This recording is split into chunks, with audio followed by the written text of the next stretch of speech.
one basic black head, and then you just sand it down, and then you go ahead and use your black head Pull your idea. black like that. Sorry, you And can't that takes you ride. about 20 minutes. Ask him, Grant, if you can hop on that one.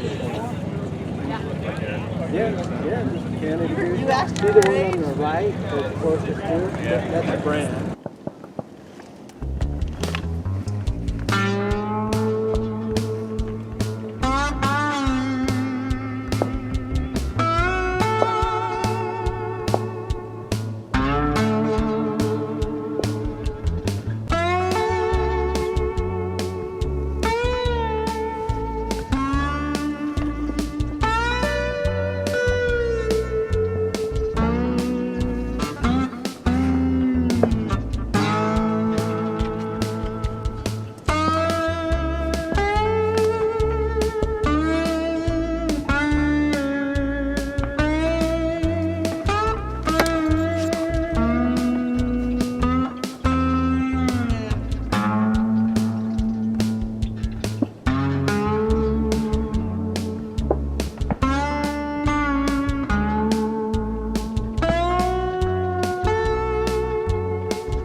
Robert Bodden here with WrungNeck Decoy.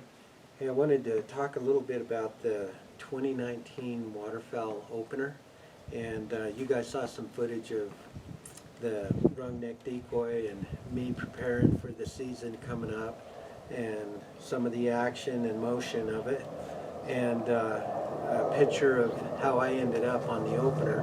But I wanted to talk a little bit about what I saw firsthand on my hunt, and also what I heard from other hunters on the 2019 opener. So I talked to one of my longtime buddies that I hunt with, and he went up north of me in the marshes that are quite a ways up north, and he had a group. I think he had at least 6 or 7 guys with him, and they set up over 100 decoys. And the hunt, I guess, was pretty disappointing, because out of all that work and effort and the guys with the guns and everything, they only took home 4 birds. So I wanted to talk a little bit about maybe the difference of their hunt and mine, and what I was using versus what they were using. So what they did is they took a statuesque decoy like this, and they put out 100 of these. And so since I've been hunting with this concept, this has generated more questions for me about decoys than I ever imagined I'd have. And one of the questions that I have is, if you start out with this base, and we've been hunting over it for over 2,000 years, do the approaching waterfowl, the birds, do they key on to the fact that this is a statuesque floating device in the water? And I think they do. And so my question is, if that's the case, why would I put more of these out in the water to create more of that situation where the birds maybe look at it and they don't like it, and they're not going to really come in and come to the gun the way that I'd like them to? So the difference for me in my hunt is I got out there to my marsh and my blind, and I took a total of 5 decoys out there, and they were all WrungNeck decoys.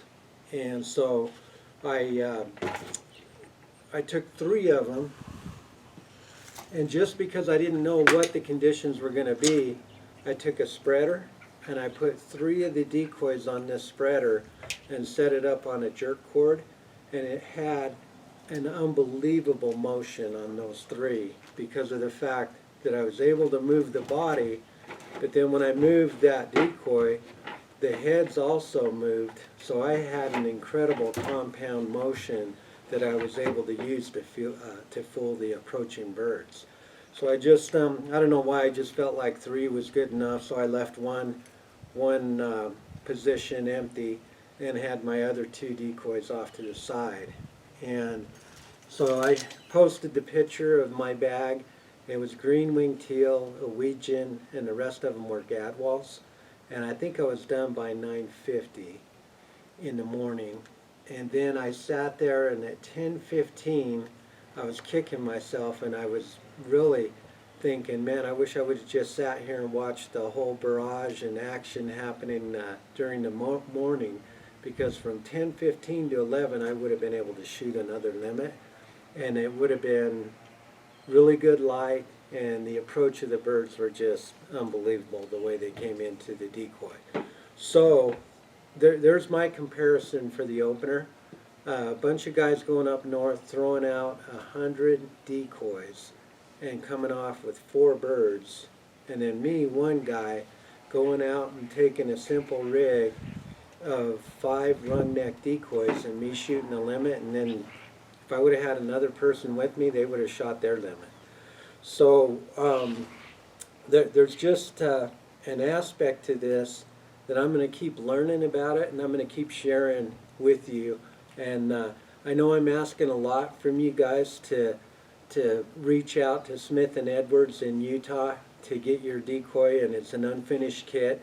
Just going to be a black head and a white body. And so I'm asking you guys to rough it up with sandpaper and then paint it to the species that you want to paint it to. But I'm telling you, if you guys do it, you're going to find that you've got a concept that is really going to fool the birds with this motion.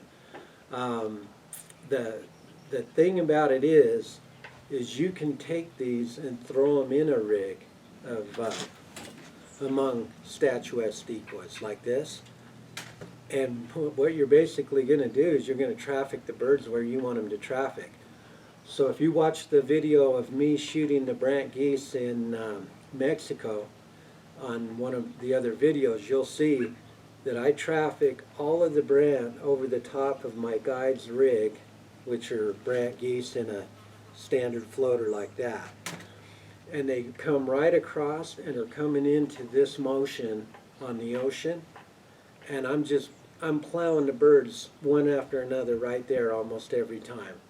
So you'll be able to do that. You'll find you'll be able to have your rig that you've always hunted over, and then put these where you want to traffic the bird, and you're going to have huge success on it.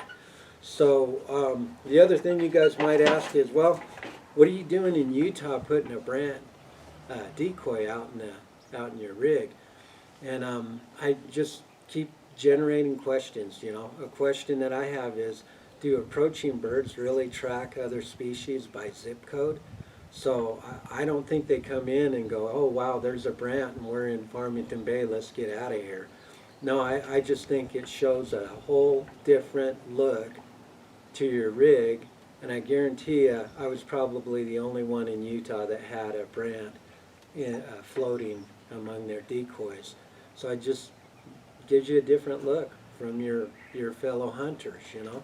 So anyway, that was how I did it on the opener, and I hope you guys have a great season. And then just look me up for any questions. I'll help anybody on this, on technique, on finishing the decoy, on aspects of the hunts that I've had. So just reach out to me, any questions you got, and then hit up Smith & Edwards in Utah to get your motion kit for the WrungNeck. And appreciate you guys. Thank you.